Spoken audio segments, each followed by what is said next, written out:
El día de hoy me encuentro en compañía de Camilo Gómez Cárdenas, el líder político, activista, con estudios en comunicación gráfica y publicidad. Camilo, muy buenos días. Hola, buenos días, ¿cómo estás? Muy bien, gracias. En primera instancia, muy amable por tomarte un poco de tu tiempo para conversar conmigo. En esta oportunidad vamos a dialogar sobre la política pública LGBTQ+ de la ciudad de Bogotá. Pero antes quiero que me cuentes un poco sobre quién es Camilo Gómez.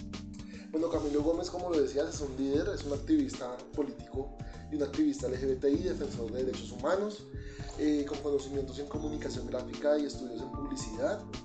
Me he desempeñado durante los últimos 5 años como diseñador y comunicador de la Dirección de Diversidad Sexual, Poblaciones y Géneros de la Secretaría de Planeación, que es la rectora de la política pública LGBT de Bogotá. También he trabajado con otras entidades en el área del diseño gráfico y me especializo además de los temas de diseño, en asesorías de comunicación digital y comunicación política. De acuerdo, muy interesante. Adicionalmente en tu perfil he podido evidenciar pues que manejas la participación ciudadana, ¿cierto? Quisiera que nos encamináramos en nuestra conversación desde ese aspecto, es decir, la política pública desde la participación ciudadana. En primera instancia, para ti, ¿qué es la política pública LGBTQ+ de la ciudad de Bogotá? Bueno, hay una claridad ahí. La política pública en Bogotá se llama política pública LGBTI. Muchas veces nos preguntan que por qué no Q más o por qué no otras siglas. O sea, sí quedó establecida hace 18 años. A través de unos procesos de construcción que se hicieron basados en la participación ciudadana con las organizaciones sociales de la época, y se ha venido alimentando y se ha venido construyendo. Nos dicen que porque que estamos discriminando, que no estamos incluyendo a las demás poblaciones. Entonces, el nombre completo de la política pública habla de garantía a las personas con orientaciones sexuales e identidades de género diversas, y entonces eso ya incluye todo.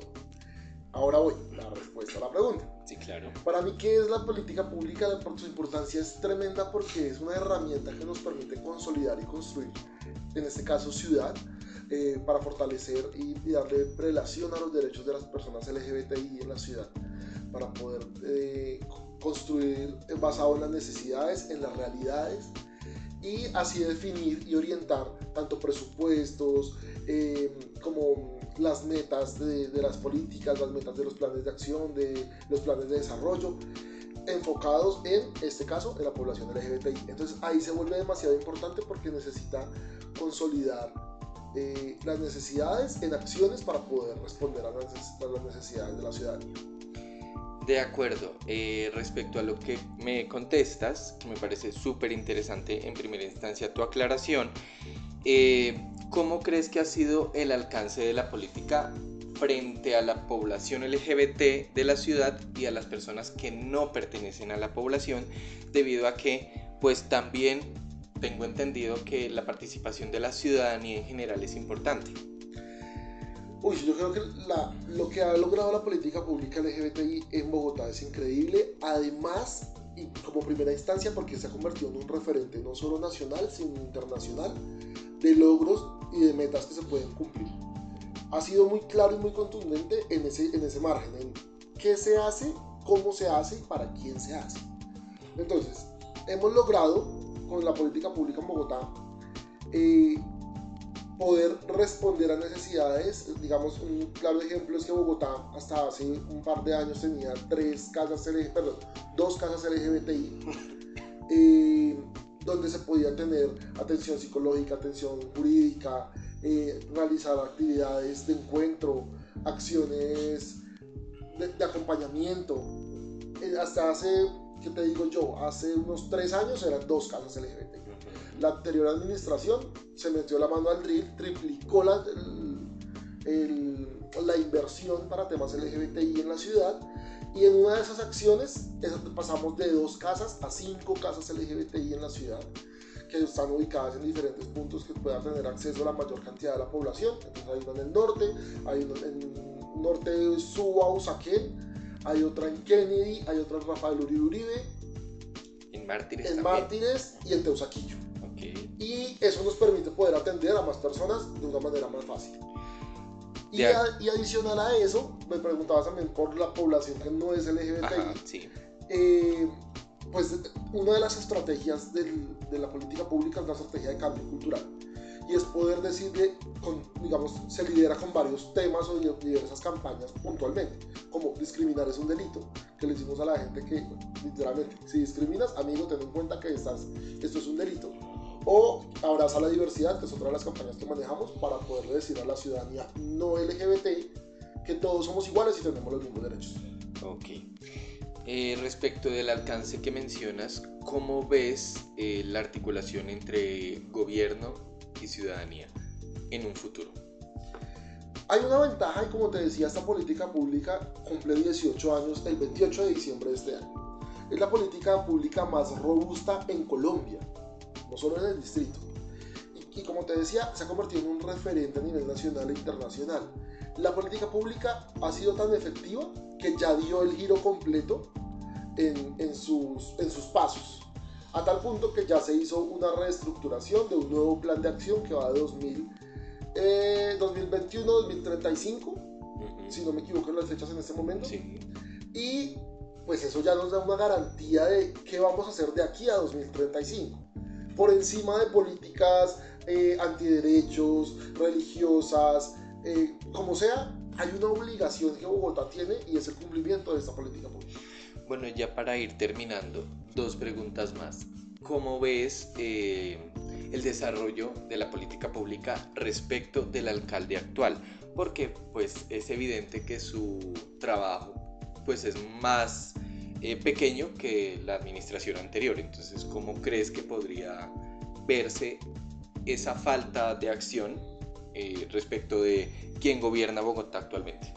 Claro, comparado con la alcaldía anterior es bastante grande la diferencia, hay un vacío gigante, porque la alcaldesa Claudia López es una de sus banderas principales, lo demostró triplicando el presupuesto y haciendo grandes inversiones en diferentes campos y espacios para la población LGBTI, no diferenciándola, sino poniéndola en el mismo lugar que toda la ciudadanía.